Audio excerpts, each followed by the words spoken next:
Seigneur, tu es vivant. Ta mort et ta résurrection, Seigneur, nous ont donné l'accès au Père. Et nous voulons célébrer, Seigneur, ta victoire. Oui, tu es vivant, Seigneur. Tu vis dans nos vies. Tu es réel, Seigneur. Et tu agis dans nos vies. Et nous voulons te célébrer, te bénir, Seigneur. Tu es le Dieu vivant. Nous ne servons pas un Dieu mort. Nous servons un Dieu qui a des oreilles et qui entend, qui a des yeux qui voit, qui a une bouche qui parle, qui a des mains pour serrer ses enfants, qui a des pieds qui marchent. Oui, Seigneur, nous te bénissons parce que tu es le Dieu vivant. Nous célébrons ta victoire, nous célébrons ta résurrection. Nous nous réjouissons, Seigneur, parce que la mort n'a plus de pouvoir pour nous. La mort n'est plus la fin, Seigneur. Nous te verrons. Merci, Seigneur. Que la gloire te revienne, Jésus. Tu es vivant et nous sommes heureux de t'appartenir. Nous sommes heureux d'être tes enfants et nous te chantons, peu importe ce qui s'est passé cette semaine. Nous voulons prendre ce temps pour nous arrêter et célébrer ta victoire et célébrer qui tu es d'âge en âge. Amen.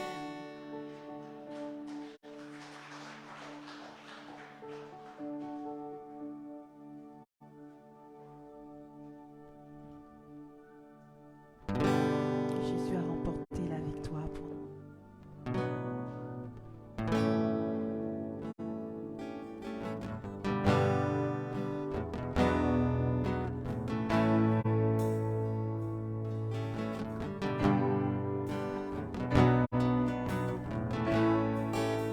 Par tes meurtrissures, nous sommes guéris.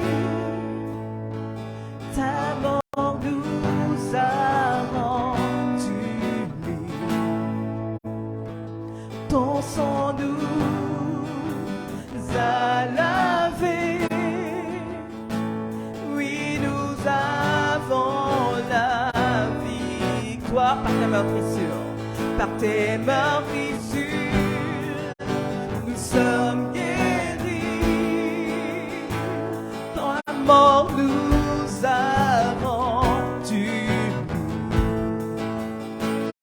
Ton sang nous a lavés.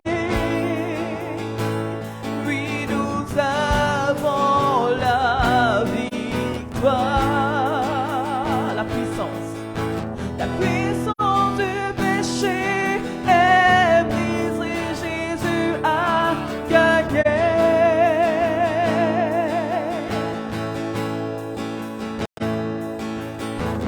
Tu nous as rachetés. Oui, Jésus, tu as gagné. La puissance du péché est brisée. La puissance du péché est brisée. Jésus a gagné.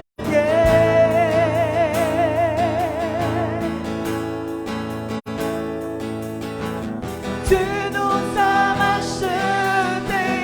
Oui, Jésus, tu as gagné.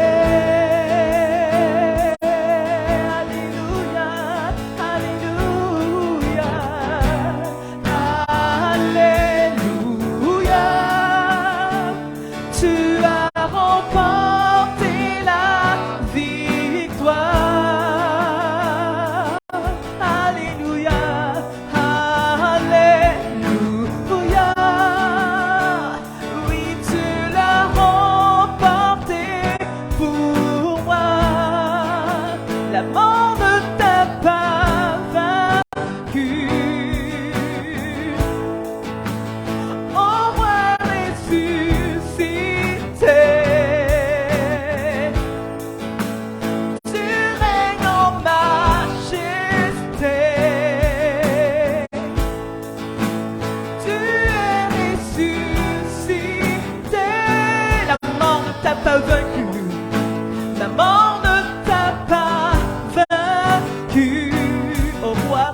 nous sommes guéris.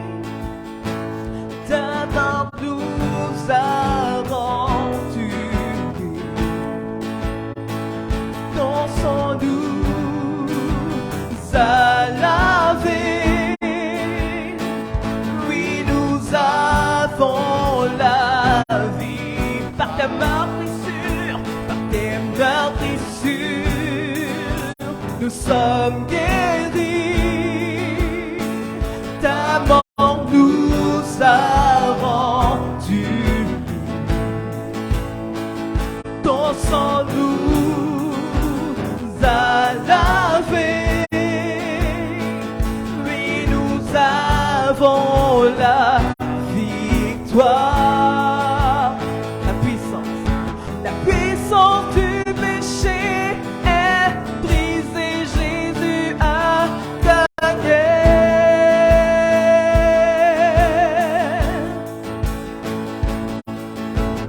Tu nous as rachetés. Jésus, tu as gagné. La puissance du péché est brisée. La puissance du péché est brisée. Jésus a gagné. Tu nous as rachetés. Tu nous as rachetés. Oui, Jésus, tu as gagné. Alléluia, alléluia, alléluia.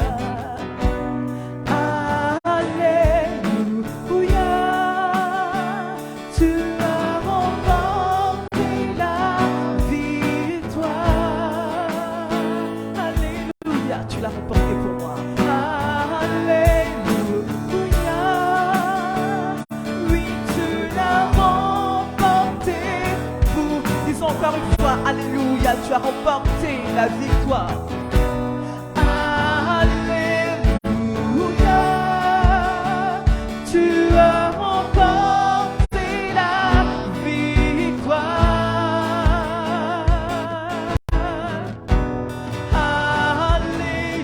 Alléluia. Oui, tu l'as remporté pour moi.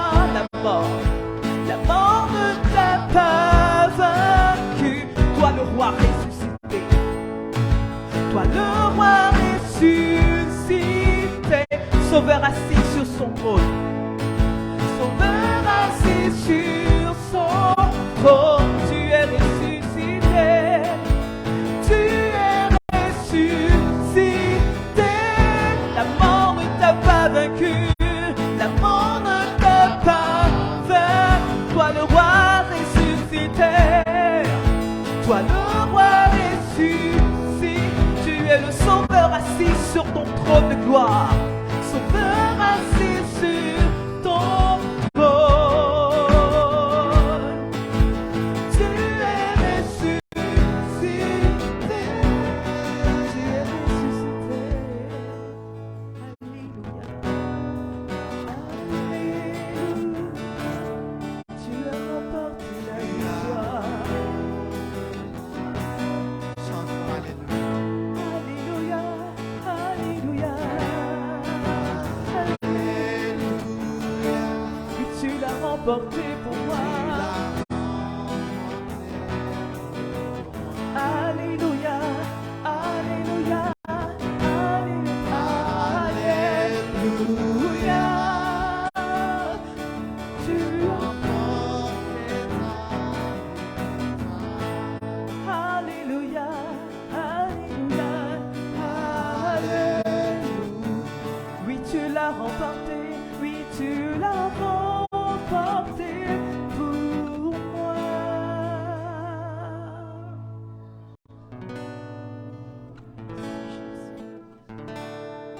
Oui, tu l'as remporté pour moi.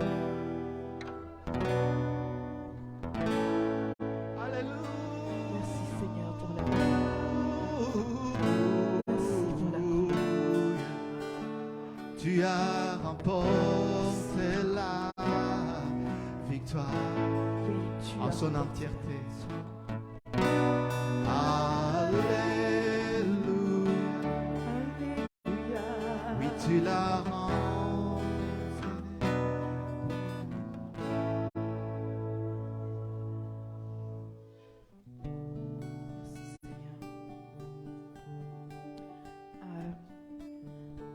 quand Jésus est ressuscité, je pense que ce sont les femmes, quand elles sont allées voir, elles étaient allées avec leur parfum et tout, pour certainement embaumer le corps de Jésus et tout.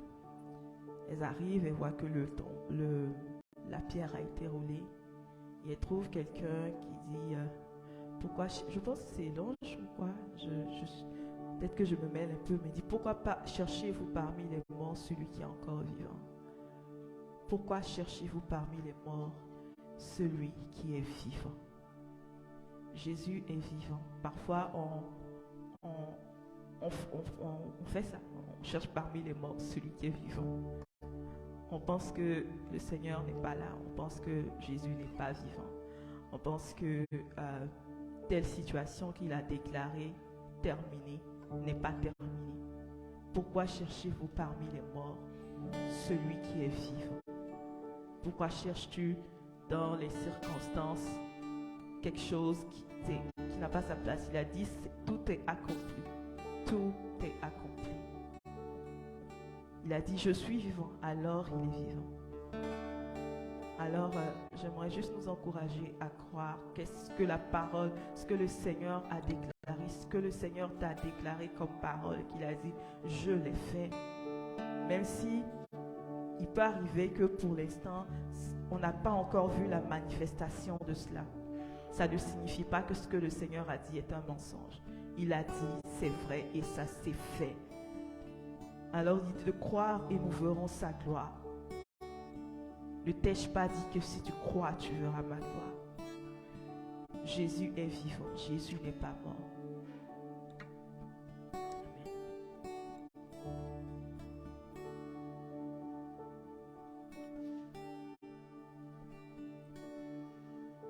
À toi la louange, à toi l'honneur et la puissance, Seigneur Jésus. Parce que c'est toi notre vie. Nous te élevons, nous te remercions ce matin et nous sommes en ta présence.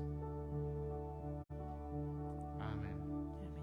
J'aimerais qu'on fasse une dernière petite chose. Juste prier pour le voisin à côté. Et puis déclarer que Jésus est vivant sur cette personne.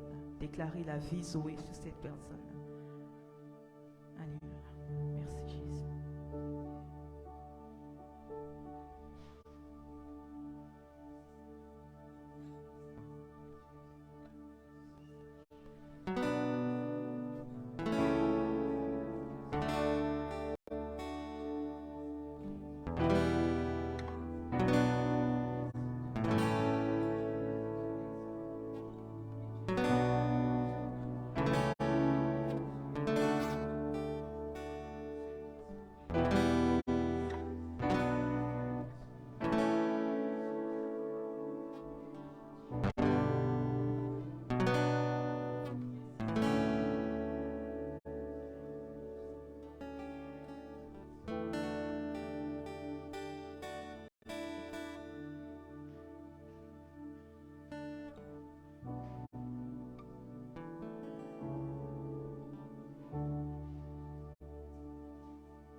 Amen. Amen.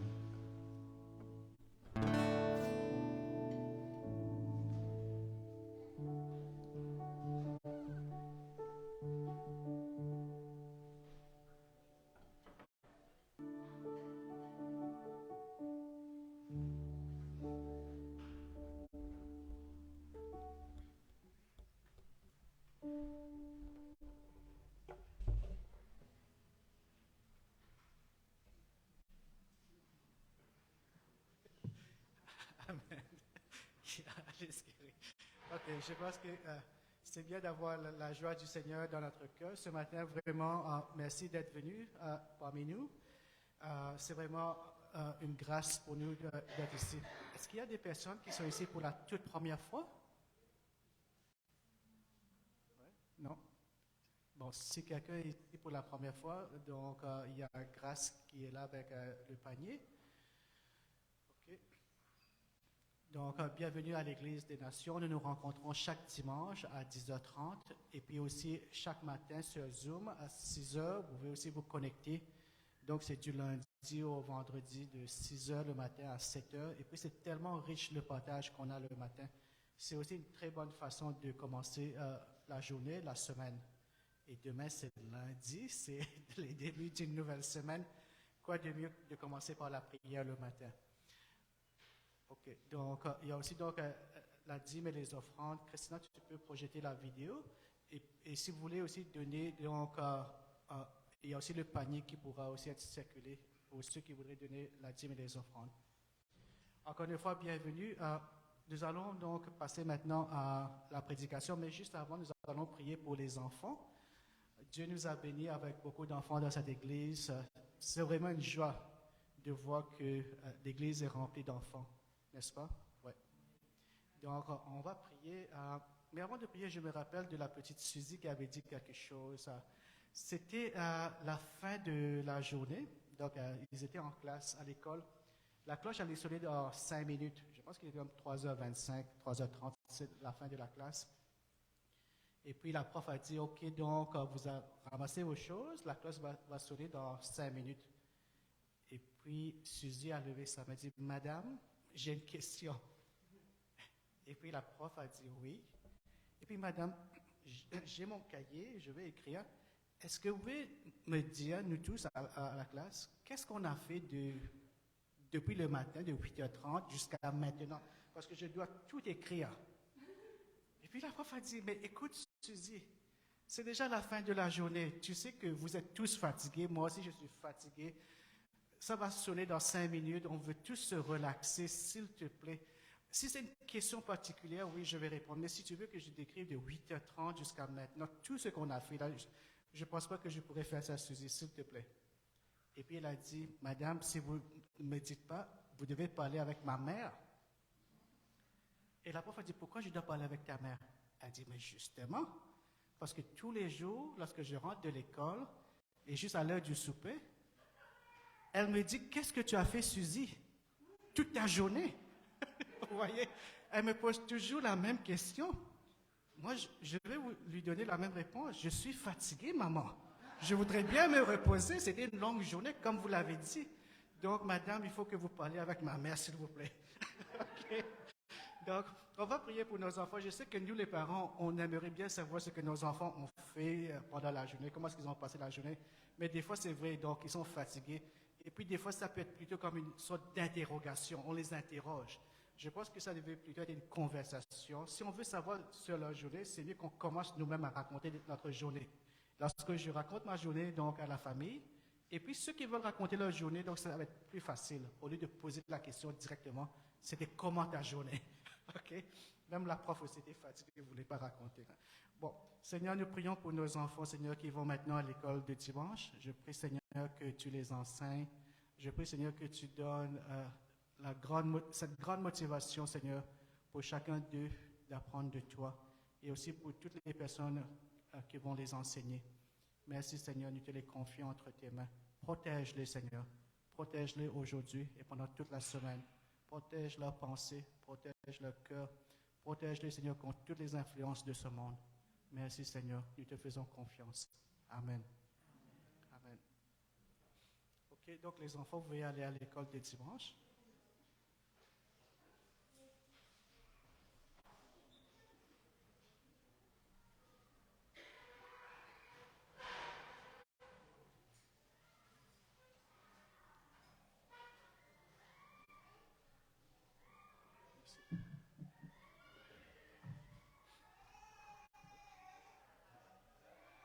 Ce matin, nous avons le privilège d'avoir notre frère Yves qui va nous prêcher la parole.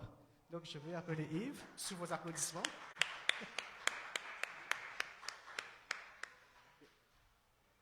Oui. Bon, nous allons prier pour Yves que la parole que le Seigneur lui a donnée soit vraiment claire pour chacun de nous, que nous puissions avoir un cœur pour comprendre et mettre en pratique.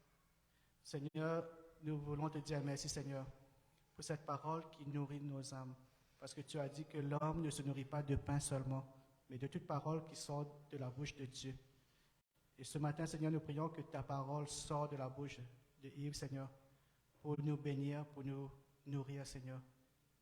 Merci, Seigneur Jésus. Reçois toute la gloire. Amen.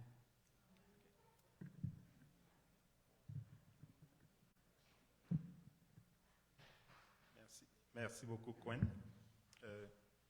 J'ai le sentiment que je n'ai jamais autant eu besoin de cette prière-là que maintenant. Gwen m'a écrit hier soir pour me demander quel était le titre de mon message. Et je lui ai répondu que je ne savais pas encore. Et Gwen m'a suggéré d'en parler à la ministre de l'Intérieur et qu'elle me suggérerait probablement quelque chose pour mon message. Il faut savoir que c'est hier matin que je n'étais pas censé apporter le message aujourd'hui. C'est notre frère Stevens qui est à Carlton Place, on va dire, et Ashfield Farm aussi, qui devait apporter le message, mais il a un petit contretemps. Et c'est hier que Gerson a reçu, hier matin, qu'il a reçu cette information-là. Et donc, il m'a appelé. Et oui, quand Gerson m'a appelé, j'étais en train de prier avec la ministre de l'Intérieur. On avait notre rencontre de prière hebdomadaire. Et donc, la ministre de l'Intérieur elle a entendu ce que Gerson demandait et elle m'a en effet donné son conseil sur ce que pourrait être le thème de mon message aujourd'hui. Il faut dire qu'habituellement, j'ai l'habitude de préparer un message en réserve au cas où Gerson me prendrait de court, comme c'est souvent comme ça va. Mais les dernières semaines étaient un peu difficiles et je n'ai pas travaillé. Je n'avais pas de message, donc alors j'ai dit à la ministre de l'Intérieur, habituellement quand Gerson me dit à la dernière minute comme ça, j'ai un message, mais cette fois-ci, j'ai vraiment rien. Alors j'ai besoin d'aller devant le Seigneur et de recevoir quelque chose. J'aime, lorsque je dois apporter un message, que ce soit quelque chose que je vis, ou quelque chose que j'ai déjà vécu, ou quelque chose pour laquelle je suis devant le Seigneur. Donc, ce n'est pas intellectuel, apporter un message, c'est vraiment spirituel et c'est quelque chose que nous devons vivre. Alors, vous comprenez que ça a été une journée accélérée. Il fallait que je vive rapidement ce que le Seigneur avait pour vous. En plus, j'ai passé une bonne partie de la journée avec Joël. Alors, une journée avec Joël, c'est une journée où, si on compte, c'est peut-être 50 questions. Donc, il pose beaucoup de questions. Alors, je n'avais pas toujours le temps de processer ce que le Seigneur était en train de m'apprendre. Mais bon, alors, quand à 21h, je ne sais pas, ou 22h, j'ai vu le message de Gwen, j'avais toujours pas le titre de mon message et je continuais à apprendre. Bon, par la grâce de Dieu, ce matin, je crois que j'ai quelque chose à partager. Et le titre que j'ai envoyé très tard à Gwen hier, c'était Notre vie de super-héros, de super-héroïne. Alors, lorsque je travaillais à Québec, au ministère des Finances du Québec, mon équipe était chargée à la lutte contre l'évasion fiscale. Et ceux qui ont déjà eu affaire avec Revenu Québec savent que le Québec est dur pour ce qui est de la lutte à l'évasion fiscale. Au Canada, je pense que c'est l'institution qui est la plus agressive en matière de lutte à l'évasion fiscale. Donc, mais nous, on était obligés, on travaillait, construisait les politiques et Revenu Québec les appliquait. Alors mon équipe, à moi, on nous appelait, on avait décidé de se baptiser nous-mêmes les Vengeurs, donc Avengers, donc les Vengeurs de la côte Est. Alors, pour l'Est du Canada, donc, alors l'évasion fiscale dans le fond, c'est quoi? C'est lorsque des gens essayent de cacher leurs revenus au gouvernement pour ne pas payer l'impôt qu'ils devraient payer. Alors, il y a fait attention entre évitement et évasion fiscale. L'évitement, c'est quelque chose il découvre une faille dans la loi, mais ce n'est pas parce que la loi n'a pas colmaté cette faille-là, c'est quelque chose qui n'est pas dans l'esprit de la loi, mais qui est dans la lettre de la loi, parce que la loi n'a pas colmaté ça, donc ça peut être possible. Mais l'évasion, c'est vraiment quelque chose qui est répréhensible si on arrive à démontrer que vous avez sciemment caché un revenu au gouvernement pour payer moins d'impôts. Vous, les amis de Célestin, pour le fédéral et ceux à Québec vont bien sûr toquer à votre porte, vous irez ouvrir votre boîte aux lettres et vous verrez une belle lettre qui vous dit « Ah, on pense qu'il y a quelque chose, alors envoyez-nous des justificatifs et si vous êtes trouvé coupable suite à une enquête, on vous envoie une demande pour payer avec des pénalités pour tous les mois que vous n'avez pas payé si ça fait des années et ça peut aller quand même jusqu'à la prison si vous ne vous conformez pas. Alors donc nous on essayait donc de trouver, c'est important d'avoir ces revenus là pour être capable de payer pour les hôpitaux, payer pour les routes, l'électricité et tout le reste. Donc chacun doit payer sa juste part pour que la société soit la société dans laquelle on aime tous vivre. On est tous heureux de rouler sur des routes où il n'y a pas de crou, où il n'y a pas de nid de poule, aller à l'hôpital et être servi, et ainsi de suite. Mais chacun doit faire un effort. Alors, c'est un peu collectivement que l'on se donne ces services-là. Et il faut donc les financer. Alors donc, nous, on était dans cette équipe-là et j'aime beaucoup les films de super-héros. Je pense que je les ai tous vus, je crois bien, et j'ai lu aussi les romans lorsque les bandes dessinées, là, romans graphiques lorsque j'étais plus jeune. Et mon personnage préféré, je pense que c'est Iron Man, surtout à cause de tout le côté scientifique et intellectuel qu'il a. Mais mes collègues avaient plutôt décidé que je n'étais pas Iron Man, ils m'ont surnommé plutôt Thor. Donc, lorsque je partais d'ailleurs, ils m'ont offert comme cadeau de départ une tasse qui était le marteau de Thor. Donc, chacun dans l'équipe avait un nom d'un super-héros. Il y avait une collègue dont les collègues trouvaient le caractère un peu difficile et ils ont décidé de la baptiser la veuve noire. Parce qu'ils trouvaient son caractère un peu difficile. Donc, je m'en tirais bien avec Thor. Le nom Thor, ça aurait pu être pire. Donc, les films, peut-être, ont romancé la vie, les compétences des super-héros. Ils sont toujours en train de sauver le monde. J'ai essayé de lire un peu ce que les chrétiens pensent. Il y a beaucoup d'articles. Je ne pensais pas qu'il y avait des articles là-dessus, mais il y en a vraiment beaucoup d'articles. Il y a une partie des chrétiens qui pensent qu'il ne faut pas les lire, c'est n'importe quoi. Il y a d'autres qui disent, et même des pasteurs qui basent tout leur sermon, une bonne partie de leur sermon sur les caractéristiques des super-héros et ainsi de suite. Donc, vous allez vous dire, tu es en train d'aller là, il semble ce matin. On va essayer de ne pas trop aller là, on va essayer peut-être de trouver un juste milieu entre les deux. Mais la plupart du temps, lorsqu'on voit le film de super-héros ensemble, beaucoup pensent que c'est toujours la pensée divine qui continue d'être véhiculée dans les films que l'on voit. Vous savez, aujourd'hui, les hommes veulent beaucoup s'éloigner de Dieu. Vous avez entendu probablement cette semaine, la semaine dernière, où on interdisait les lieux de prière dans des écoles secondaires où on dit le gouvernement est laïque, l'État est laïque, et puis Dieu n'a rien à voir dans les maisons et dans ci, mais la réalité, c'est que les gens cherchent toujours quelque chose de surnaturel.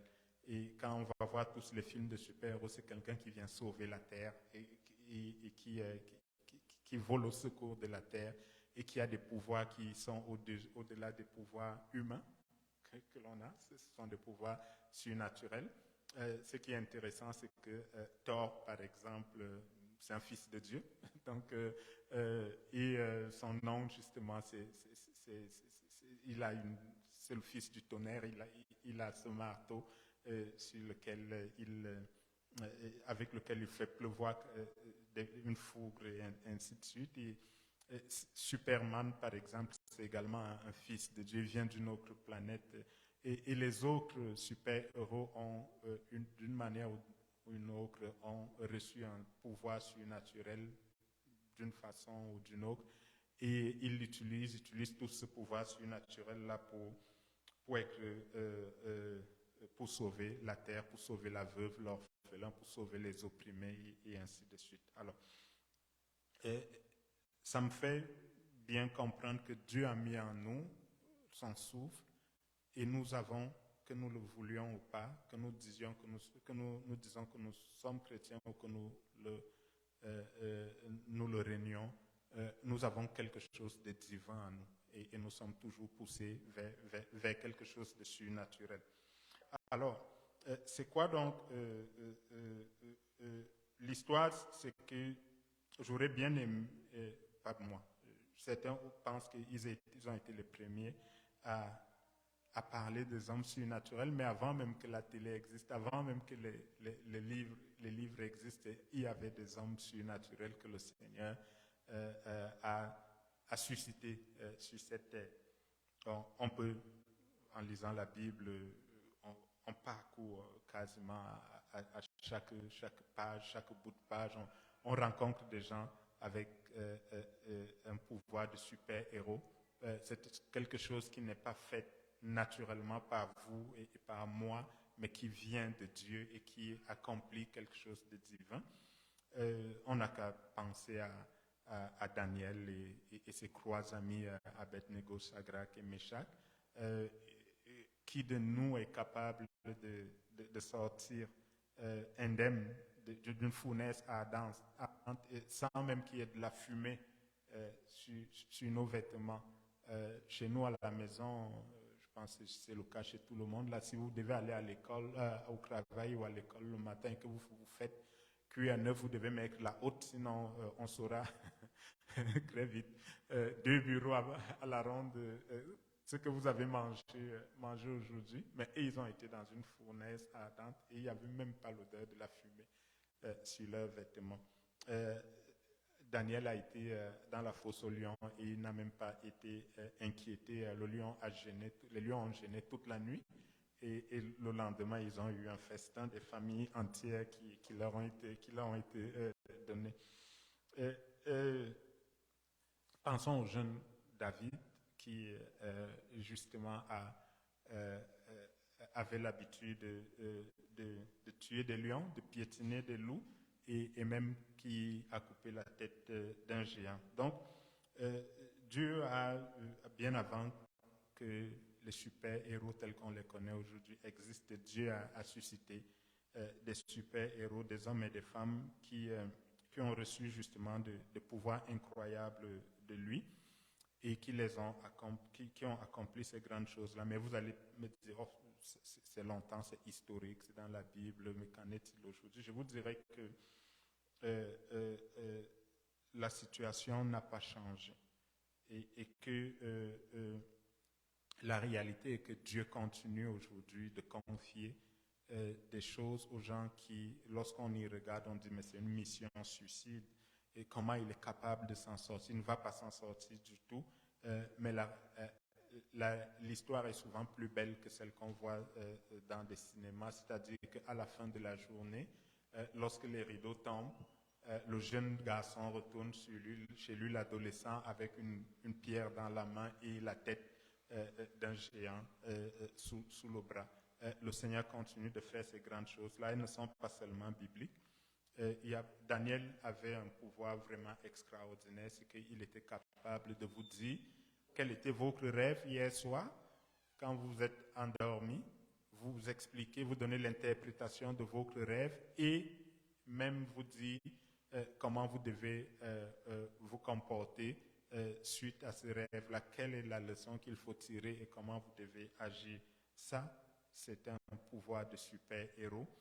Et la bonne nouvelle, c'est que diriez-vous si justement je vous disais qu'aujourd'hui, Dieu donne encore de tels pouvoirs aux hommes et aux femmes de notre temps, que Dieu agit encore de la même façon et que les choses qu'il fait sont plus grandes que celles qu'on voit dans ces films de super-héros-là. Ce n'est pas seulement de belles pensées, ce n'est pas seulement une histoire qui a été écrite dans la Bible il y a des milliers d'années. C'est quelque chose qui est réel et qui est pour vous et pour moi aujourd'hui. C'est quelque chose à laquelle nous devons aspirer. On va lire notre premier texte, Romains 12, le verset 2. Il va nous accompagner une bonne partie de notre entretien ce matin. Alors, je lis dans la version Louis II. Je pense que... Oui, merci. C'est Quen ou c'est Christina? Bon, c'est Quen. Merci, Quen. Alors, donc, ne vous conformez pas au siècle présent, mais soyez transformés par le renouvellement de l'intelligence, afin que vous discerniez quelle est la volonté de Dieu, ce qui est bon, agréable et parfait. Je vais le relire parce que c'est très important. Ne vous conformez pas au siècle présent, mais soyez transformés par le renouvellement de l'intelligence, afin que vous discerniez quelle est la volonté de Dieu, ce qui est bon, agréable et parfait. En fait, le Seigneur, Paul recommande aux Romains de ne pas vivre uniquement avec leurs pensées, de ne pas vivre comme tous les gens autour d'eux, de ne pas se comporter de la même façon que tous ceux qui sont autour d'eux se comportent, mais de vivre de façon surnaturelle, en ayant l'intelligence renouvelée. Donc, soyez transformés par le renouvellement de l'intelligence. Ça va nous permettre de discerner les choses comme les gens ne les discernent pas. Ça va nous donner une vision sur le monde que les autres n'ont pas. Ça va nous permettre d'avoir une perspective que les autres n'ont pas, peu importe la situation dans laquelle on se trouve. Et le renouvellement de l'intelligence ici, là, ça ne se limite pas uniquement à des pensées agréables. C'est quelque chose que on peut regarder un peu quand le jeune David décide d'affronter Goliath. Honnêtement, on se demande d'où lui vient la pensée qu'il est capable de triompher de quelqu'un qui fait peur aux soldats les plus expérimentés. Même le roi n'ose pas sortir. Tout le monde se cache quand Goliath sort. Il faut avoir une pensée différente de celle que tous les autres ont. Et ce n'est pas quelque chose de naturel qui vient. Mais je voulais vous dire qu'ici, on a plus que David. Ici, on a plus que ce que ces gens avaient. Que ce soit Daniel, que ce soit Abednego, Shadrach, Meshach. Ici, je dis bien ici, je ne dis pas aujourd'hui. Quand je dis ici, vous vous dites oui, il parle du XXe siècle. Ok, je vais être plus précis. Dans cette salle, à côté de vous, il y a plus que David. Et regardez à vous-même. Vous avez plus que David.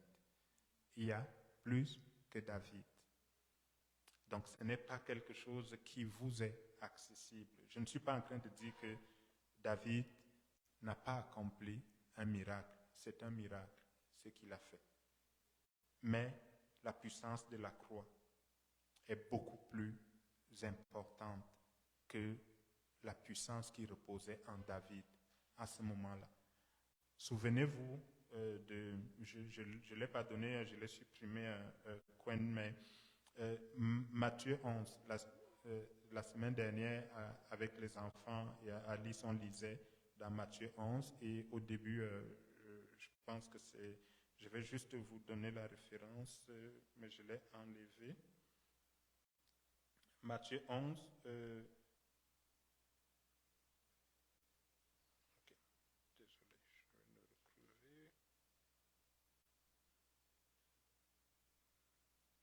Matthieu 11, à partir du verset 1 peut-être. Lorsque Jean-Baptiste demande à ses disciples, il entend parler de Jésus. Et il demande à ses disciples d'aller voir Jésus et de lui demander qui il est. Est-ce qu'il est vraiment celui qu'ils attendent, ou alors il y a quelqu'un d'autre qui va venir et qui sera plus grand et qui va les sauver. Dans le fond, j'ai fait une liste, j'ai trouvé une liste de 50, plus de 50 prophéties qui avaient été annoncées sur le Messie. Et Jean-Baptiste est un fils le fils d'un sacrificateur, donc il a été élevé dans l'Ancien Testament. Il connaissait très bien l'Ancien Testament, il connaissait toutes ces prophéties-là. Et il voit quelques-unes qui se sont accomplies, mais il n'est pas certain si toutes les prophéties sont accomplies. Et je pense que celle qui lui fait le plus, celle qui lui cause le plus de problèmes, c'est celle qu'Ésaïe a donnée en disant que c'est un roi et qu'il y a une puissance qui arrive et que c'est un juge. Et Jean-Baptiste se souvient des juges. Les juges venaient et libéraient le peuple de l'oppression politique. Lui, Jean-Baptiste, est en prison et Jean-Baptiste est injustement en prison et on demande même sa tête alors qu'il n'a rien fait. Il a juste dit la vérité. Alors il est un peu troublé. Mais quand Jésus, le plus important, c'est lorsque Jésus parle de Jean-Baptiste, il dit qu'il n'y a aucun homme, aucun prophète, aucun homme sur la terre qui était plus grand que Jean-Baptiste, mais que dans le royaume des cieux, le plus petit est plus grand que Jean-Baptiste. C'est parce qu'il y avait là plus grand que Jean-Baptiste. Jésus était plus grand que Jean-Baptiste. La croix était plus grande que Jean-Baptiste. Et écoutez, Jésus dit que Jean-Baptiste est l'Élie qui devait revenir. Ça signifie que Élie, que l'on connaît, c'est lui qui a ordonné qu'il ne pleuve pas. Il n'a pas plu, le soleil a été fermé pendant plusieurs années. C'est lui qui a ordonné que le feu vienne et consume l'Holocauste. Et le feu est venu à consumer l'Holocauste de manière à ce que l'eau qu'on avait versée tout autour a été asséchée. C'est lui-là qui a défié les rois, qui a lorsqu'il voulait traverser le Jourdain. Ça, j'aimerais bien ça. Venir à l'église et puis je me rends compte que c'est un peu difficile. Il y a un embouteillage sur le pont. Je décide de traverser la rivière des Outaouais. Que je pense c'est en train de mourir. Merci Célestin. Alors je me rends compte que la rivière elle est accrue et quand je ne peux pas traverser, alors il enlève son manteau, des manteaux on en a avec l'hiver et tout le reste là, il le frappe sur la rivière et le Jourdain s'ouvre en deux et Élisée là, il se dit, ce bonhomme, est-ce qu'il est vraiment sérieux? Je suis vraiment en train de voir ce que je suis en train de voir? Et il dit à Élisée, viens, on s'en va, on traverse. Et alors, cet Élie là, la Bible nous dit, et c'est Jésus qui dit que le plus petit dans le royaume des cieux est plus grand que lui.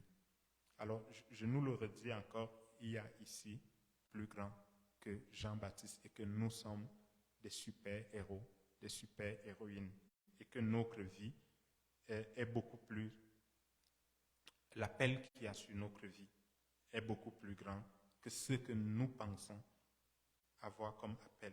La première des choses, c'est que notre intelligence doit être transformée. Nous ne devons plus nous voir comme les autres se voient. Nous ne devons plus nous considérer comme les autres se considèrent. Nous devons nous considérer sous l'éclairage de ce que Jésus a dit.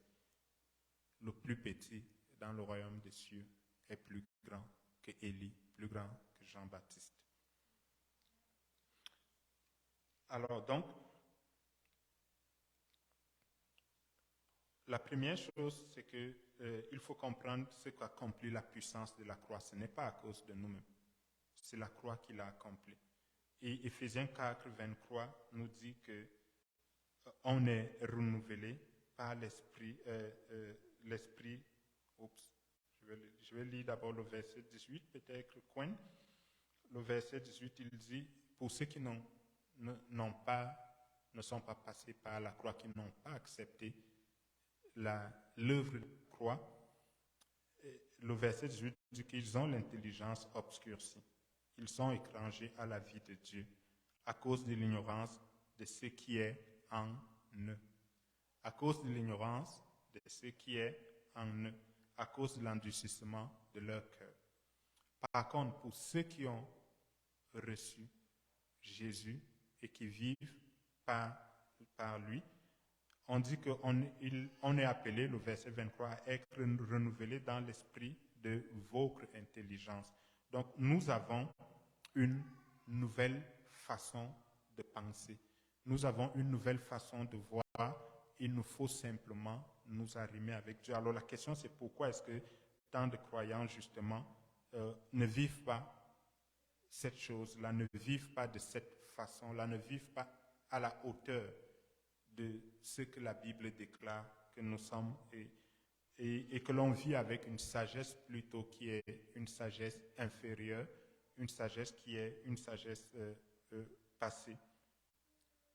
Je vous dirais que je pense que c'est parce qu'on vit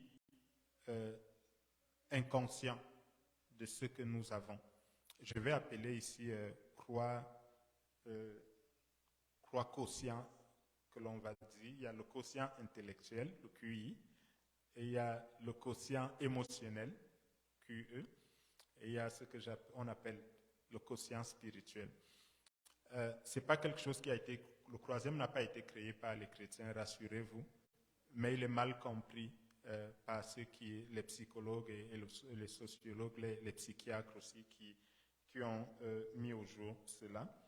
Le quotient intellectuel, c'est quoi? Le quotient intellectuel, c'est la capacité qu'a un homme ou une femme de résoudre, de comprendre les choses de façon scientifique, mathématique ou logique et de résoudre des problèmes avec justement cette pensée-là, logique, mathématique et autres.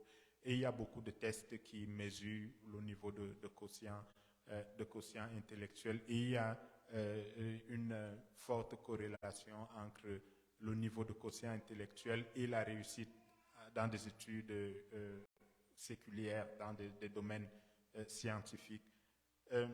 Le deuxième, le quotient émotionnel, c'est la capacité que l'on a d'être empathique, c'est-à-dire de se soucier des autres, de vivre des émotions, d'être capable de pleurer avec ceux qui pleurent, de comprendre les choses par lesquels les gens vivent.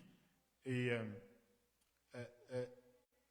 il est important, le quotient émotionnel, parce que quelqu'un qui n'a pas de quotient émotionnel, on peut retrouver des assassins, des criminels de catégories très élevées, justement, parmi ceux qui ont quasiment pas de quotient émotionnel. Personnellement, je pense que j'ai un quotient émotionnel très élevé, mais je me rends compte qu'il me pose énormément, souvent, beaucoup de problèmes parce que, justement, lorsque quelqu'un, si tu épouses complètement ce que la personne vit, tu manques parfois de perspective pour voir comment aider la personne, comment soutenir la personne, et tu peux complètement justement manquer la cible parce que tu es trop proche de cela. Donc, trop n'est pas toujours non, la meilleure des choses, mais parfois c'est important d'avoir de s'appuyer là-dessus. Donc, les deux sont importants et les scientifiques disent que la somme des deux constitue ce qu'ils appellent le quotient spirituel. Mais les chrétiens, y compris moi, je pense que le quotient spirituel est beaucoup plus grand, plus vaste que la somme du quotient intellectuel et du quotient émotionnel. Parce que, justement, dans notre quotient spirituel, nous convoquons, en plus du quotient intellectuel et du quotient émotionnel, nous convoquons quelque chose de surnaturel, qui est la pensée de Dieu.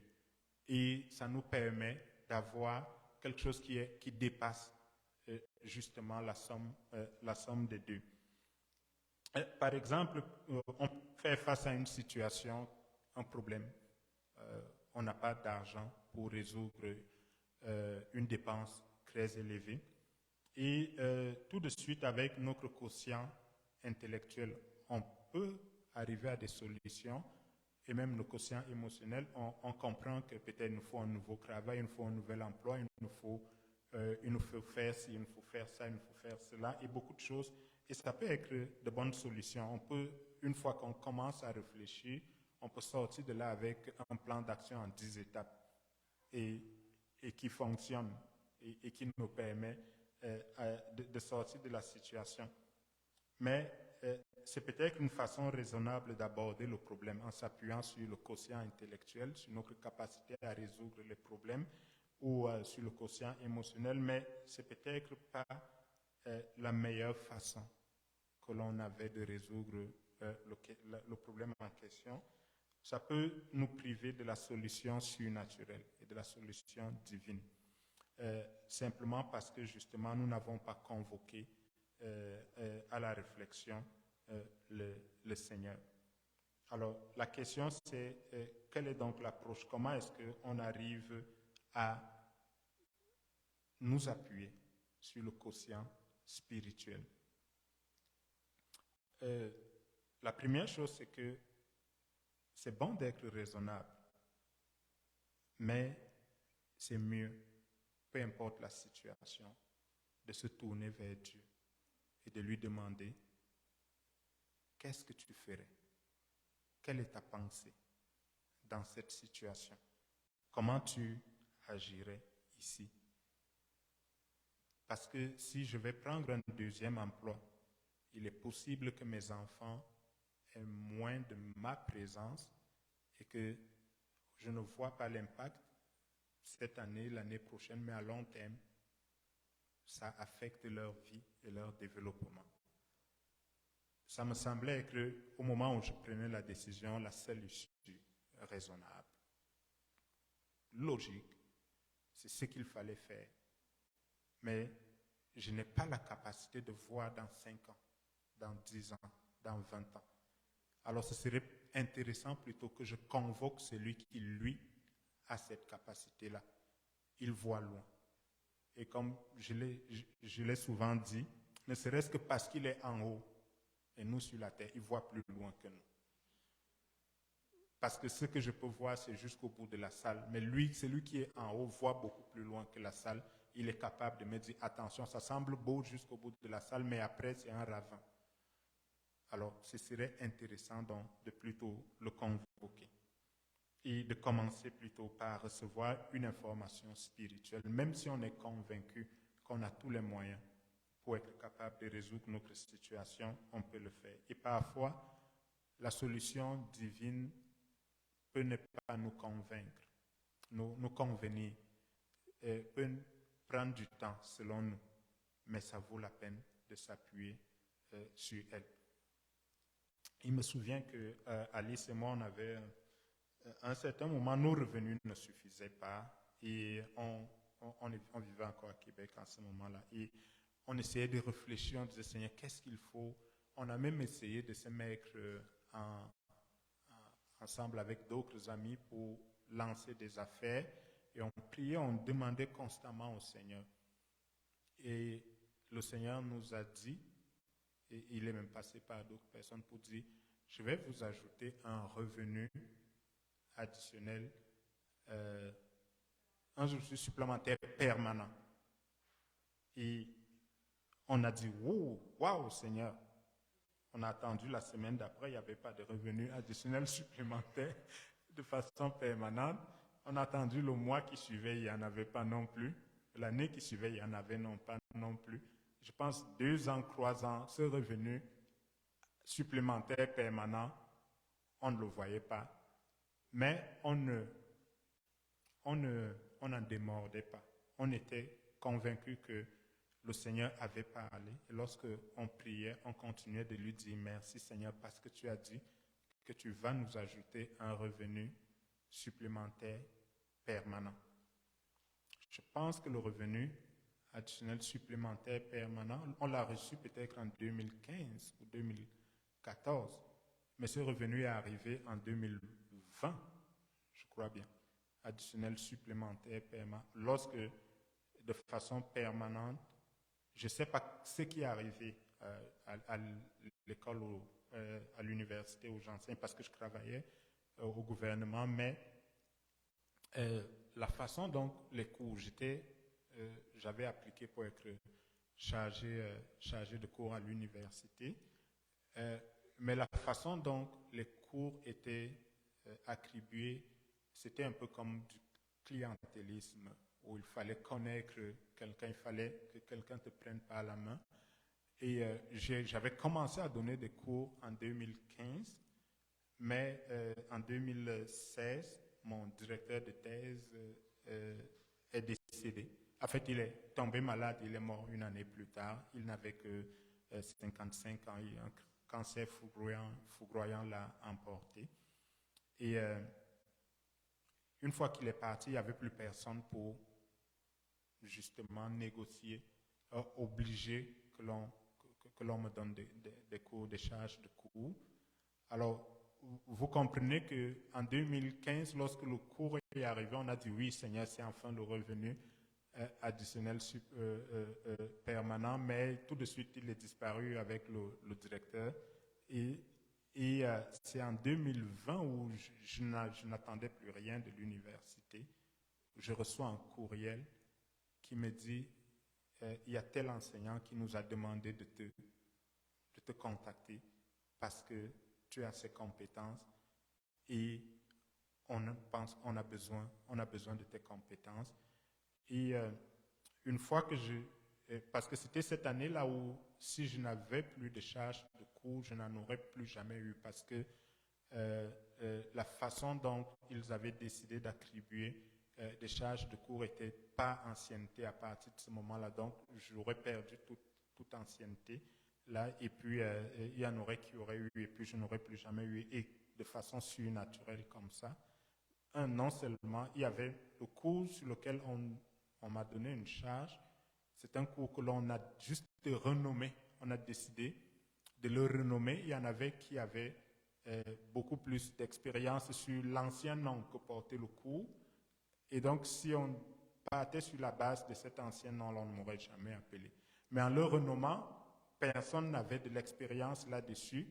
Et donc, ça permettait à l'administration de fouiller, de chercher personne. Et le prof qui était là a dit non, je veux personne de ceux qui sont là, je ne les trouve pas incompétents. Il me souvient que j'ai eu un étudiant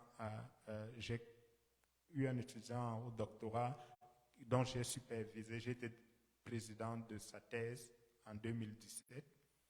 Allez le chercher. C'est comme ça qu'on est venu me chercher. Et étant le premier à avoir dans l'expérience sur le nouveau nom, sur le nouveau cours, personne ne peut me supplanter pour ce cours-là. Et c'est devenu de façon permanente le cours que j'enseigne, quoi. L'un des cours que j'enseigne. Et vous voyez comment est-ce que le Seigneur accomplit ces choses. Si ce n'est pas surnaturel, expliquez-moi comment est-ce que ça peut se faire. Donc, juste en changer le nom d'un cours et puis les choses ont complètement changé, ont permis de repartir les choses comme ça. Et en plus, avec ce cours-là, d'autres cours sont venus et c'est devenu quelque chose qui, je pense, depuis que j'ai commencé en 2020, il n'y a plus une année où je n'ai pas eu ça et c'est devenu donc quasiment des charges de cours et c'est devenu quelque chose de permanent. Donc, la première chose, donc, c'est probablement de se dire que ça peut paraître raisonnable, la solution que nous avons devant nous, mais il est préférable d'aller devant le Seigneur et de lui dire, Seigneur, moi j'ai ça comme idée, mais qu'est-ce que tu en penses, toi? Comment tu vois les choses? Et de lui faire confiance pour la façon dont il va nous conduire.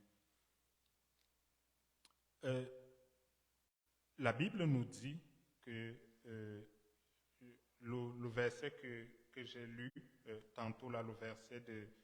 je vais le lire peut-être plus bas encore, là. Je vais le relire. Donnez-moi juste une seconde. On va lire cette fois-ci. Je vais lire une autre version 1 Corinthiens 2, de 11 à 13. 1 Corinthiens 2, 11 à 13. Je vais lire dans la version second 21.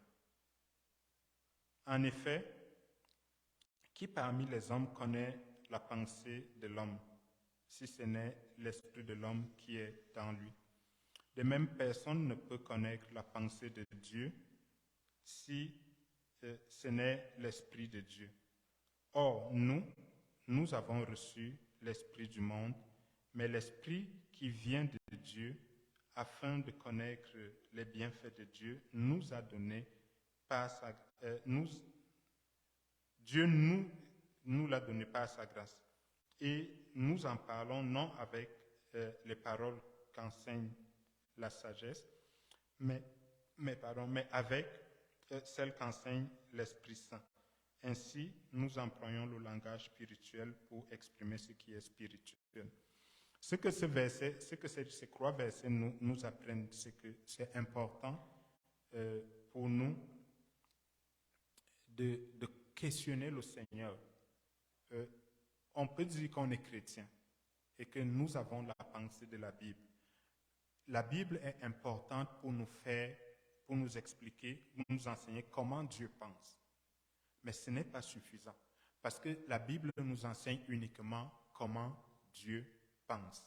Alors que le fait de demander à Dieu dans une situation spécifique, nous enseigne quelque chose de plus grand. Ça nous enseigne ce que Dieu pense de la situation dans laquelle nous nous trouvons en ce moment-là.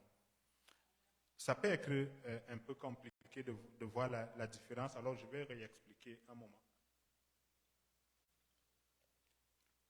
Le fait de connaître la Bible nous fait connaître comment Dieu pense. Mais ce n'est pas suffisant parce que le fait de savoir comment Dieu pense ne dit pas toujours ce que Dieu pense de la situation dans laquelle je me trouve. Je vais prendre un exemple, je vais aller prendre le texte de 2 Samuel 5.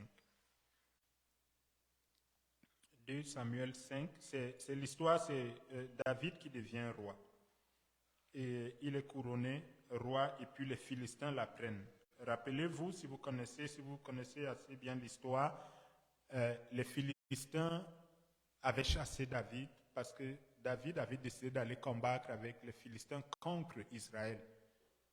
Mais la grâce de Dieu a fait que les Philistins l'ont chassé. Et puis, finalement, les Philistins sont allés à la guerre et ils ont en effet gagné contre Saül. Ils ont tué Saül, ils ont tué Jonathan. Et donc, les Philistins se félicitaient, j'imagine, en disant « On a bien fait d'éloigner David ».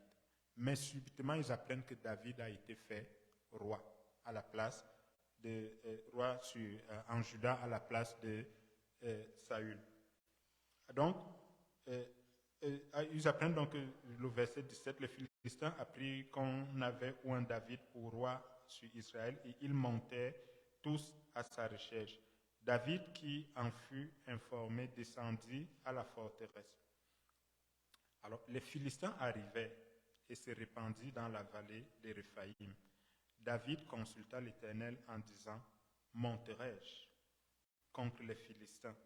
Les livreras-tu entre mes mains? » Et l'Éternel dit à David, « Monte, car je livrerai les Philistins entre tes mains. » David vint à Baal-Paratim, où il les bâtit. Puis il dit l'Éternel a dispersé mes ennemis devant moi comme des eaux qui s'écoulent. C'est pourquoi l'on a donné ce nom, on a donné à ce lieu le nom de Baal-Paratim. Ils laissèrent là leurs idoles et David et ces gens les emportèrent. Les Philistins montaient à nouveau et se répandirent dans la vallée de Réphaïm. David consulta l'Éternel et dit, tu me monteras. L'Éternel lui dit, tu ne monteras pas. Tourne les pas derrière et tu arriveras sur eux vis-à-vis des mûriers. Quand tu entendras le bruit des pas dans les cimes des mûriers, alors hâte-toi car c'est l'Éternel qui marche devant toi pour battre l'armée des Philistins. Si on dit uniquement « je connais la Bible », alors je suis capable de réfléchir par moi-même, probablement qu'on aurait dit « le Seigneur a dit une fois à David, monte et balaie ». Et puis le Seigneur a tellement donné de prophéties sur le fait qu'il allait anéantir les Philistins. Et les Philistins ont été anéantis. Il n'y a pas aujourd'hui un peuple qu'on appelle les Philistins. Des prophéties ont été données là-dessus. Ça, c'était la pensée. Ça, c'était ce que Dieu pensait. Mais pour la situation dans laquelle David était, il lui fallait ce que Dieu pense de la situation spécifique dans laquelle il est. Et David est bien allé devant Dieu pour savoir ce que Dieu voulait pour ce moment-là. Comme je le dis, la Bible nous dit comment Dieu pense. Dieu pensait qu'il fallait détruire les Philistins. Mais la Bible ne nous a pas dit en ce moment-là comment David devait s'y prendre pour les vaincre. David avait besoin d'aller devant Dieu et de lui dire « Qu'est-ce que tu penses, Seigneur? Comment je triomphe de ces Philistins ?» Et le Seigneur lui a dit comment il devait triompher des Philistins. Il lui a dit « Tu ne montes pas cette fois-ci. Tu vas plutôt tourner et quand tu vas entendre un bruit, ça... » Quand David est venu l'expliquer à ses généraux, j'imagine qu'il y en avait qui disaient il faut vraiment entendre un bruit avant de commencer la guerre. Selon moi, je pense que on a eu un boss qui, peut-être, il a abusé du vin qu'il a bu hier soir, ou il y a quelque chose qui... il a peur de la guerre et il nous dit d'entendre un bruit. On n'entendra jamais de bruit. Comment est-ce qu'on peut entendre un bruit dans les cimes des arbres? Ça n'arrive pas. Il est peut-être un peu fou parce que les Philistins, rappelez-vous, David s'était fait passer pour fou. Chez les Philistins, ils disent peut-être que ce n'était pas juste quelque chose qui était fake là ou qui était faux. C'est quelque chose qui probablement est vrai. Il y a un peu de folie dans cela. Mais non, parce que David voulait connaître ce que le Seigneur pensait. On va lire Romains 10, 17, Cohen. Que nous dit Romains 10, 17, je l'avais ici, mais bon, je vais le citer. La foi vient de ce qu'on entend et ce qu'on entend vient de la parole de Dieu. C'est ce que nous dit Romains 10, 17. La foi vient de ce qu'on entend et ce qu'on entend vient de la parole de Dieu. Lorsqu'on lit comme ça, le français n'est pas assez étoffé pour nous faire la différence là. La foi vient de ce qu'on entend et ce qu'on entend vient de la parole de Dieu. La parole de Dieu dans la Bible, il y a deux expressions différentes pour parler de la parole de Dieu. Il y a le logos qui signifie la parole écrite et il y a le rima qui signifie la révélation dans la situation spécifique dans laquelle on est. Et dans ce texte, ce n'est pas le logos qui est la Bible que vous portez dans vos mains, les Écritures, les Saintes Écritures. Ce texte expressément parle plutôt du rhéma, c'est-à-dire que la révélation spécifique. La foi vient de la parole de Dieu, c'est-à-dire de la révélation spécifique dans laquelle vous vous trouvez au moment où vous êtes face à une situation et que vous vous tournez vers le Seigneur. La foi, la parole que le Seigneur vous donne augmente votre foi et vous fait comprendre que c'est ce qu'il veut. C'est pour ça que Alice et moi, on a continué de penser que le Seigneur nous préparait un revenu additionnel supplémentaire permanent. Parce que c'était la parole de Dieu, c'était la révélation de Dieu. Et ça avait augmenté notre foi. Et c'est pour cela que c'est important, peu importe la situation dans laquelle tu te trouves, de rechercher le rhéma. De ne pas seulement t'appuyer sur le logos, mais de rechercher le rhéma, parce que le rhéma vient avec une foi supplémentaire qui t'est donnée. Tu n'arrives pas à comprendre, les gens ne comprennent pas autour de toi, les gens te considèrent comme fou, comme David, mais toi, parce que tu as reçu la révélation, il y a un niveau de foi qui t'a été donné, qui est surnaturel. Et tu peux avancer contre vents et marées, parce que tu l'as reçu. Mais si tu ne le reçois pas, et que c'est juste le logos, il est possible que, justement, le niveau de foi que tu as ne suffise pas pour aller jusqu'au bout de ce que tu dois affronter. Alors, rappelez-vous, je parle ici de notre vie de super-héros, super-héroïne. Lorsque ça devient une habitude et qu'on n'affronte plus juste les choses à la légère, comme ça, et qu'on va devant le Seigneur à chaque fois pour lui demander qu'est-ce que tu en penses, on verra qu'il y a une transformation qui va arriver. Je vais juste nous citer 7 transformations. Je ne vais pas beaucoup les commenter. Je vais de temps en temps. La première chose, c'est que vous allez commencer à vivre dans l'espoir. Et vous n'allez plus être à vivre uniquement dans l'abattement, dans la crainte, mais vous vivrez dans l'espoir. Quand vous allez vous réveiller le matin, vous n'allez pas vous dire quelque chose de mal va arriver aujourd'hui. Vous allez vous réveiller en disant quelque chose de bien va m'arriver aujourd'hui. Parce que c'est avec ce niveau de foi augmenté là que vous vous levez et que vous avancez. La version, 1 Corinthiens 13, 8, la version française dit que l'amour ne meurt jamais, l'amour ne périt jamais.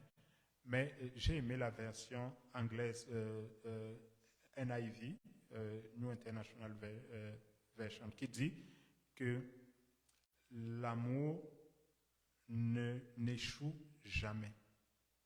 L'amour n'échoue jamais. Love never fails. L'amour n'échoue jamais. Le Seigneur t'aime, le Seigneur m'aime et son amour n'échoue jamais.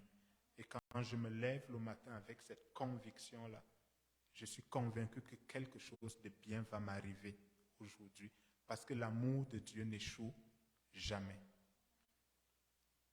La deuxième chose que l'on va remarquer, c'est que l'impossible va devenir raisonnable pour nous. C'est-à-dire que si on m'annonce que quelqu'un a le cancer, je ne vais plus le voir comme... je vais tout de suite penser que le Seigneur va le guérir. Et ce qui va me surprendre, c'est que ça n'arrive pas. Ce n'est pas que ce qui va me surprendre, c'est que le Seigneur le guérisse. L'impossible devient quelque chose de raisonnable pour nous. Et on est capable justement d'aller demander comme David, vraiment là, de dire à son armée, on va tourner le dos à ceux qui nous attaquent et on va prendre un autre chemin qui est incompréhensible. Ça devient la norme, ça devient notre façon de penser parce qu'on vit non plus uniquement sur la façon de penser du monde, mais on questionne le Seigneur et on avance avec ce que le Seigneur nous dit. La troisième chose, c'est que nous vivons dans la paix et nous n'avons plus peur. La réalité, c'est que c'est ce qui nous arrive de temps en temps et que la plupart du temps, on a peur. Si notre fils ne rentre pas à l'école à l'heure où il doit rentrer, on se dit, oh, peut-être qu'il a été enlevé par des extraterrestres. Oh, peut-être il y a ceci qui est arrivé ou il y a peut-être cela qui est arrivé. Mais si on s'appuie sur la révélation de Dieu le Réma, on va être surpris parce que notre épouse n'est pas rentrée depuis 1h30 à l'heure habituelle, elle peut rentrer. On va plutôt se mettre à penser, ah, peut-être que son boss lui a donné une promotion et elle doit travailler un peu plus, ou elle est à une réunion spéciale avec le Premier ministre. Donc, au lieu de s'inquiéter, on vit plutôt dans la paix, parce que l'amour n'échoue jamais. Et ce n'est pas notre amour, c'est l'amour de Dieu pour nous. Il n'échoue jamais.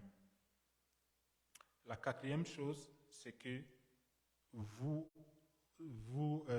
allez vous aimer et vous vous réjouirez de vos faiblesses. Ça, c'est important. On va commencer à s'aimer et à se réjouir de nos faiblesses. On ne va pas vouloir être quelqu'un d'autre.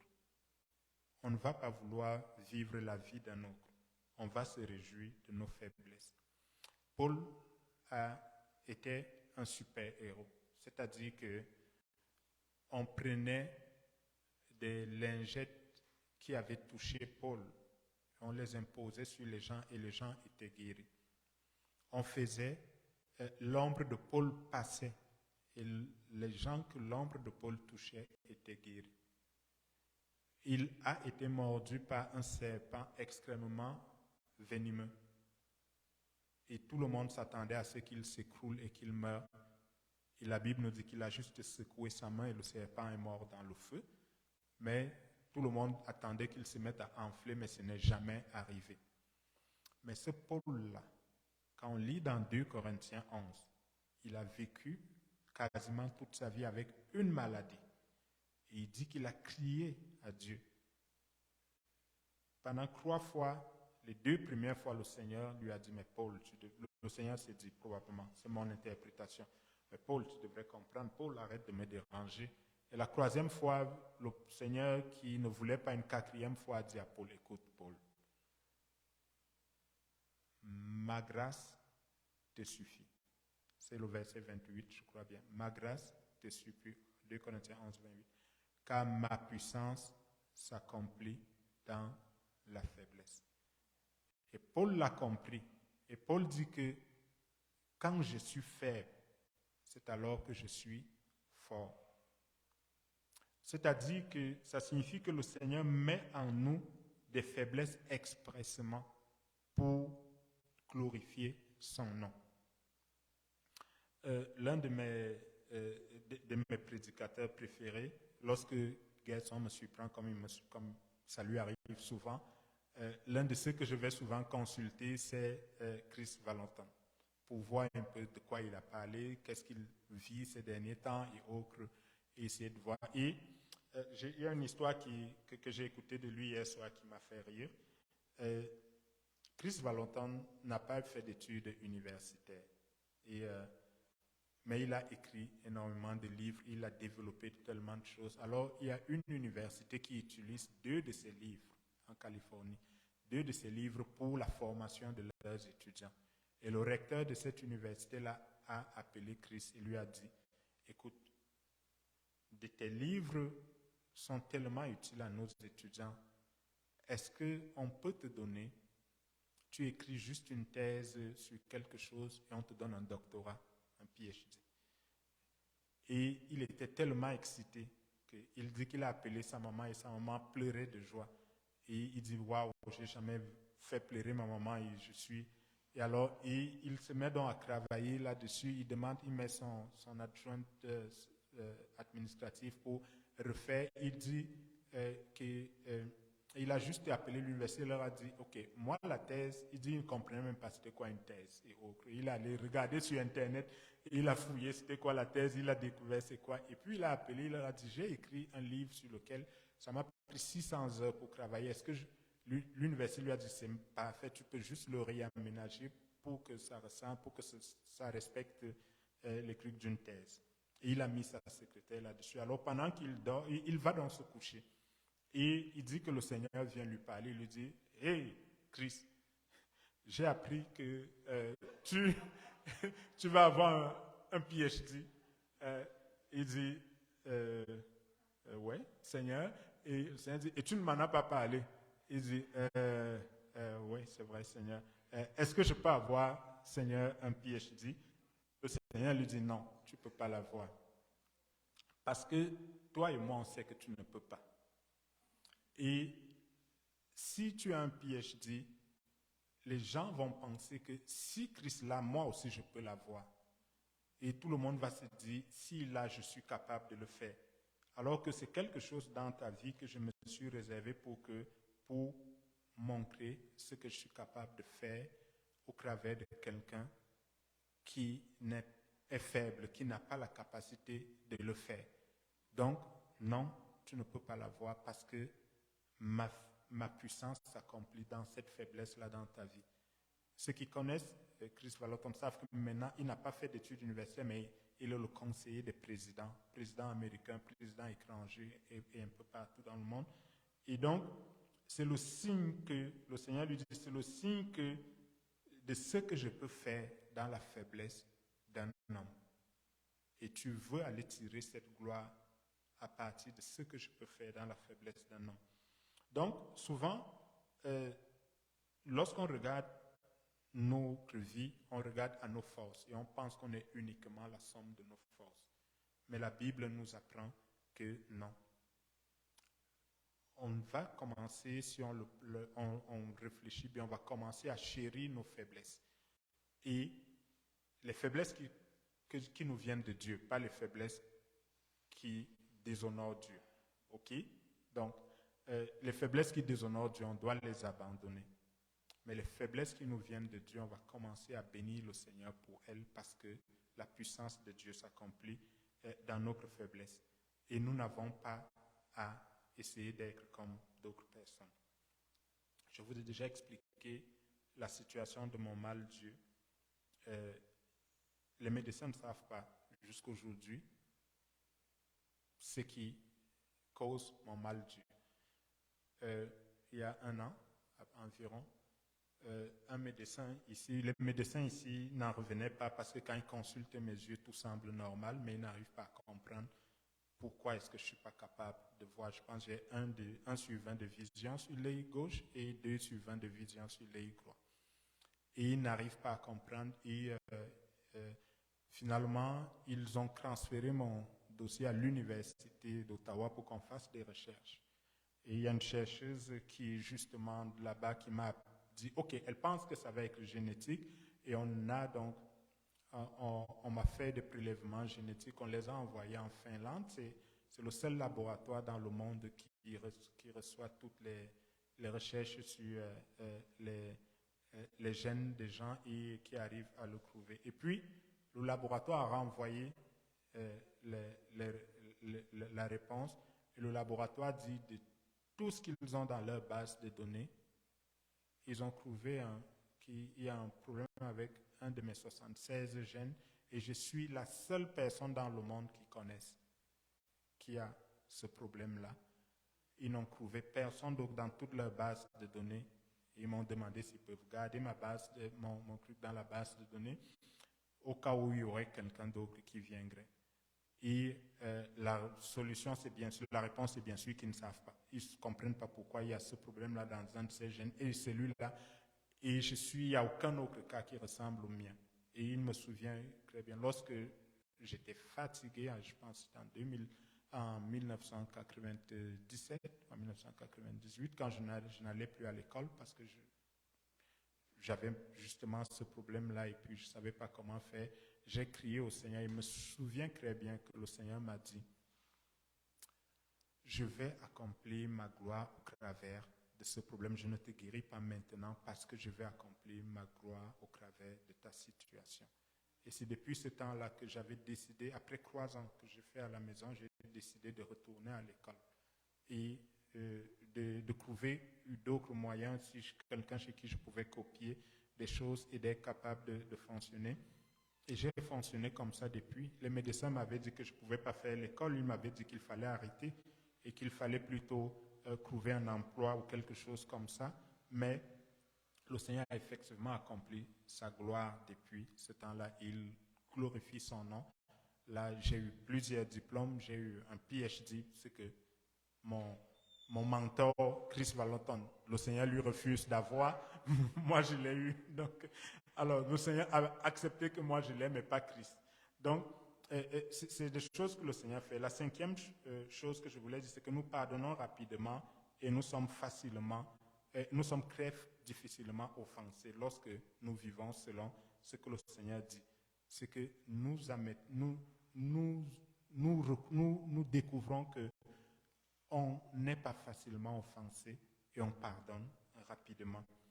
On est confiant et on est reconnaissant au Seigneur parce que c'est lui qui le fait. Et la dernière, c'est que nous croyons dans les autres et nous leur donnons le bénéfice du doute. Justement, Chris Valentin pense que le plus grand miracle de Jésus, ce n'est pas d'être ressuscité des morts, ce n'est pas d'avoir guéri les malades, les lépreux.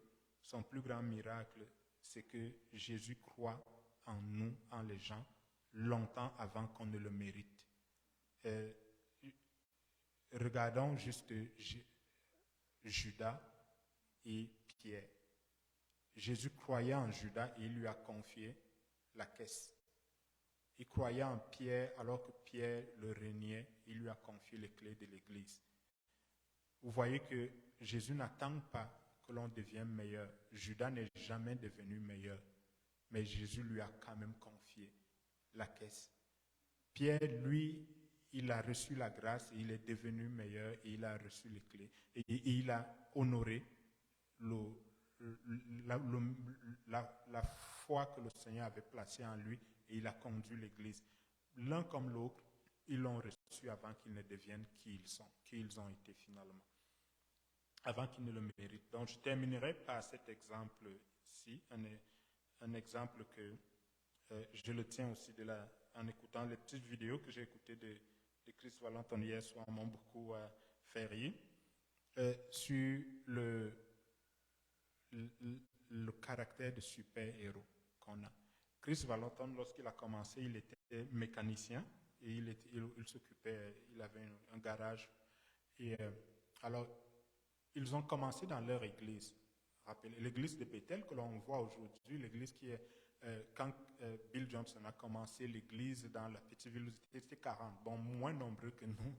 Et ils apprenaient à ce moment-là comment écouter la voix de Dieu et les paroles de connaissance. Un peu comme on apprend le prophétique aujourd'hui à l'église. Et alors il a décidé d'essayer de le mettre en pratique. Et en fait, il dit que pendant qu'il était là, il y avait un camion qu'on lui avait donné, qu'on avait apporté et il avait un problème. Ils ont travaillé sur ce camion pendant très longtemps, ils n'arrivaient pas à trouver le problème. Il a même décidé de dire, c'était le camion d'une entreprise, il a décidé de le renvoyer à l'entreprise. L'entreprise lui a dit, on a 10 autres camions comme ça. Et on pense que on va te payer, peu importe le temps que tu prends, mais essaye de trouver le problème parce que si ce camion a un problème, les autres auront le même problème. Donc, il faudra le résoudre de toute façon. Alors, il dit qu'il a laissé, il allait à l'église et pendant qu'ils apprenaient dans les paroles de connaissance, il dit qu'il y a subitement une parole qui est venue. Il dit, est-ce que le Seigneur donne les paroles de connaissance pour la réparation des camions? Alors, il dit que la pensée est tellement venue qu'il est retourné à la maison. Il a dit le lendemain, il a dit à ses employés, sortez le camion dans la cour et laissez-les, je reviendrai le soir travailler là-dessus. Ne vous en occupez pas, poussez-les et laissez-les là. Alors, il dit alors il est revenu le soir à 19h, quand il n'y avait personne. Tout était vide là, il regarde autour, il ne voit personne.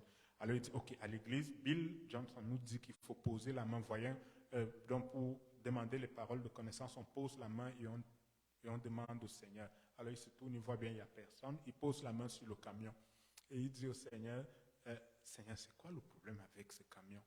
Et il s'assure qu'il n'y a personne autour de lui. Il dit qu'il a une pensée qui s'est imposée dans son esprit, qui lui dit, à l'avant, dans l'aile droite, il y a un fil électrique qui est déconnecté, qui est brisé. Il dit qu'il avait fait venir, parce que c'était un camion Chevrolet, il a écrit à Chevrolet, il les a appelés, il lui a envoyé les documents sur les fils électriques. Il n'y avait aucun fil électrique qui allait dans l'aile gros. Et donc, dans les schémas de Chevrolet, il n'y avait aucun fil qui se retrouvait à l'avant dans l'aile gros. Il dit, ok, moi j'ai regardé, il n'y a aucun fil qui va là-bas, mais bon, on va écouter quand même, c'est le Seigneur. Il fait rentrer le camion, il le monte sur l'échafaud, il va regarder à l'aile droite, à l'avant, et il se rend en effet compte qu'il y a un fil qui est déconnecté. Il le reconnecte et il essaye, le camion se met à fonctionner. Il appelle un de ses amis qui travaillait chez Chevrolet pour lui dire, attention, vous avez un fil électrique. Il faut savoir que dans l'aile droite à l'avant, il y a des fils électriques. Donc, s'il y a des roches ou quelque chose, ça peut déconnecter ce fil-là. Faites attention pour protéger ça. Son ami lui dit, on n'a jamais de fil électrique dans l'aile droite avant du camion. Pourtant, le Saint-Esprit, lui, il savait qu'il y avait ce fil-là. Et le Saint-Esprit le lui a dit. Et il a réparé ça. Et il dit, bien sûr, il a envoyé la facture. Et il s'est fait payer pour le travail du Saint-Esprit parce qu'il était le ministre. Le ministre du Saint-Esprit. En terminant, je voulais juste nous dire que nous sommes des super-héros, des super-héroïnes. Et que nous n'avons pas une vie ordinaire. Et que nous n'avons pas à vivre des vies ordinaires. Et la première étape pour vivre notre vie de super-héros, de super-héroïne, c'est, peu importe la situation dans laquelle on vit, c'est de nous tourner vers le Seigneur et de dire, qu'est-ce que tu penses, Seigneur, de cette situation? Comment tu approcherais, toi, la situation?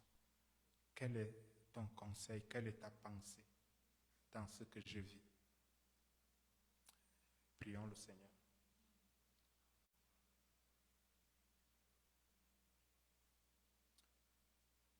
Je veux te bénir, Seigneur, parce que c'est toi notre super-héros à nous, le super-héros des super-héros, Seigneur. Et tu nous donnes ta pensée, Seigneur. Tu transformes notre pensée et nous sommes renouvelés en étant en contact avec toi. Je prie, Seigneur, pour chacun de nous, afin que, Seigneur, l'on ne vive plus selon la pensée du monde, que l'on ne s'appuie plus sur notre quotient intellectuel uniquement ou notre quotient émotionnel, mais Seigneur, que l'on se tourne vers le Saint-Esprit pour lui demander comment il voit les choses, qu'est-ce qu'il pense. Tu nous l'as donné pour ça. Et tu dis qu'il y a ici beaucoup plus grand que, Seigneur, ce qu'il y avait en Élie et en Jean-Baptiste. Merci Seigneur pour cela. Je prie que chacun de nous vive la réalité de la vie transformée, du renouvellement, de l'intelligence, et que de cette Église sortent de grandes personnes, Seigneur, de grandes femmes, dans le nom de Jésus. Amen. Quand quelqu'un sort d'une Ivy League, on s'attend à ce qu'il fasse des choses extraordinaires. Quand quelqu'un vient de Harvard, on s'attend à ce que naturellement, il fasse quelque chose d'extraordinaire. Mais moi, je vais vous dire que quand quelqu'un sort de cette église, l'église des nations, il fait des choses extraordinaires. C'est ton appel, c'est mon appel, c'est notre réalité. Nous venons de la Ivy League spirituelle. Nous venons de l'école de Dieu. Et notre appel est de faire des choses extraordinaires. Soyez bénis, super héroïne, super héros. Au nom de Jésus. Amen.